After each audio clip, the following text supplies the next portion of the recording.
I'll just go now to the last theoretical part, the transforming experience framework. This is a model, not a theory. It makes no hypothetical predictions, but gives guidance for an exploration of the dynamics within organisational systems. I owe my understanding of this to the former Grub Institute and its staff, then becoming the Grub Guild, now closed. I use the model as background to ORA. The model describes 5 domains of experience: the experience of being a person, the experience of being in a system, the experience of being in a role, the experience of being in a context, and the experience of source, which isn't in this drawing, but another one that I'll present later. These are not necessarily exhaustive domains. There may be others, but they're central to organisational analysis. Here I'll just touch on the model as it is explained more fully in a book I edited, The Transforming Experience in Organisations, a framework for organisational research and consultancy. Role is central to the model because it's in role that a person can take actions on behalf of the organisation and instigate change. And that's one reason why role analysis is so important. Roles mark the place where people in an organisation stand in relation to one another. This is different from relationships between people. The relation between roles is always mediated by the tasks associated with the roles.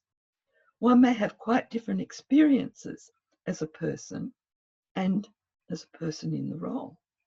Often workplace and ethical dilemmas are experienced because the role calls for one thing when the personal experience or values call for another.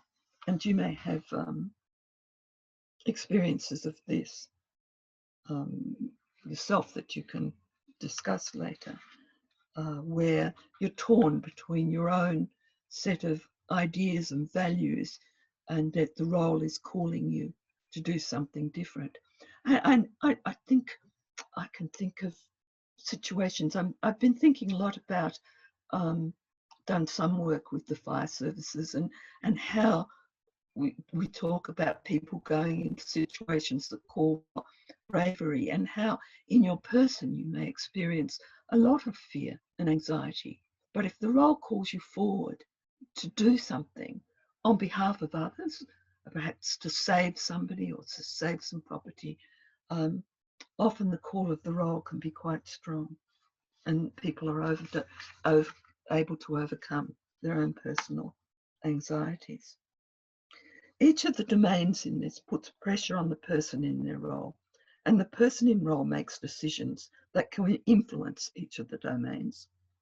Role analysis can explore the experiences in each of the domains, find surprising observations and patterns, and develop working hypotheses about the dynamics surrounding the role, the system and its context, and working hypotheses about how the person takes up the role and is influenced by source. Source is the deepest value of values in the model by which a person in role operates. This diagram is also in the book if you want to find it. It may be religious. I think it's certainly spiritual and provides a guiding source of decisions and actions. Source may have to be discovered because it's mostly unconscious, even though having conscious presence in a set of purposes and values or in a deity. The experience of your source is what does ultimately guide you.